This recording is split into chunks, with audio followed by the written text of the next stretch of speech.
Hello, Harry, members of the Executive Committee, all my friends and colleagues who are attending the conference arranged by the Partners on Population and Development in Yogyakarta in Indonesia. I'm speaking to you from New York, and I'm really sorry that I can't be with you in person. In New York, the United Nations recently ended a high-level session on the Millennium Development Goals. Many of us were speaking up during the meeting, identifying and lobbying hard for an additional goal in the fight to end extreme poverty. We believe that a new and explicit goal is needed to reflect the importance of sexual and reproductive health and rights, including family planning. My colleagues in official delegations and the NGO community believe that the 8 goals as they stand are insufficient. They don't reflect the importance of what we did at the International Conference on Population and Development and what has been in the years since then. At ICPD, the consensus of 170 nations agreed that universal access for reproductive health information and services should be achieved by 2015. Reproductive health includes not only safe motherhood and family planning, but protection and treatment from sexually transmitted diseases, including HIV and AIDS, prevention of gender-based violence, and everything else to do with the reproductive health system. You have all done great work towards implementing the Cairo consensus. Your work is beginning to show results. Access to the whole range of sexual and reproductive health services has improved the health of millions of women around the world. The estimates of maternal mortality have fallen by nearly 40% compared with 2005. This year alone, nearly 200,000 more women will survive pregnancy and childbirth. Your efforts are saving lives. At the rate of 1 every 2 minutes, the life of a woman who might have died as a consequence of pregnancy.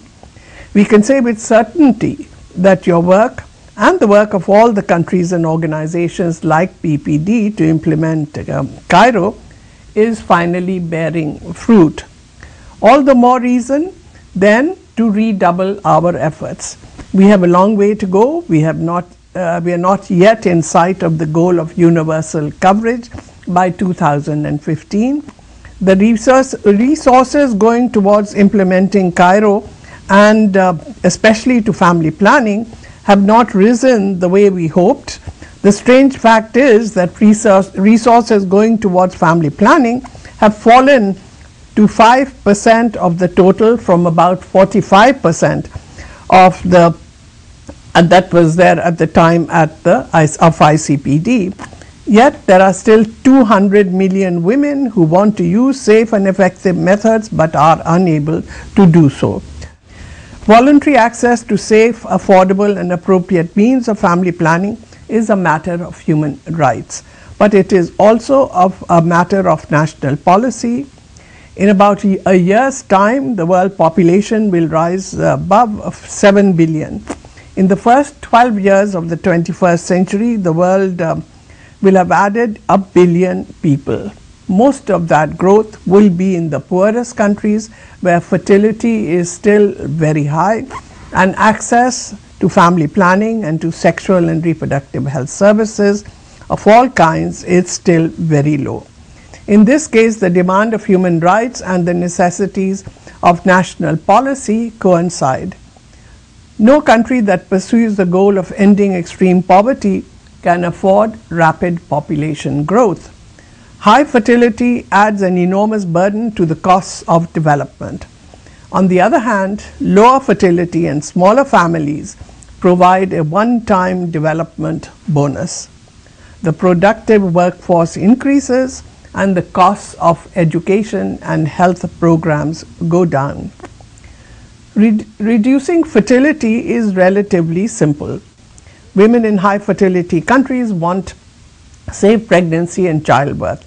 They also want smaller families than their mothers did.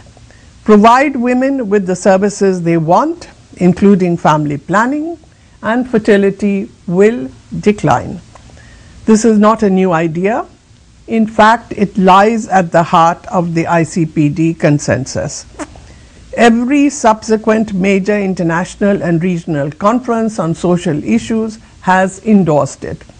Women in high fertility countries want smaller families.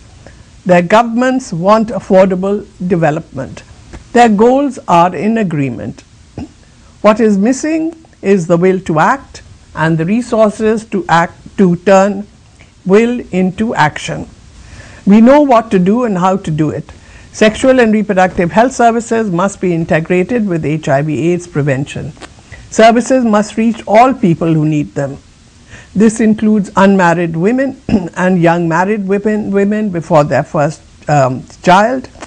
Young people of both sexes need age-appropriate information and services. Men of all ages need to understand and take up their responsibility for sexual and reproductive health. It includes all groups, including marginalized groups like sex workers and intravenous drug users. It also includes men who have sex with men and people living with AIDS. Leaders need to give an example of responsible behavior, and policymakers at all levels need to give priority to this most pressing concern. This is why we pushed so hard last month at the United Nations for a new Millennium Development Goal. We didn't succeed this time, but we made our voices heard. I hope you will make your voices heard also at the highest levels internationally, in your own countries and in your families and communities. Make it a priority of PPD to help achieve universal access to sexual and reproductive health services by the year 2015. The world needs us to realize the promise of Cairo. I am sure you will do your part, and I wish your conference all success.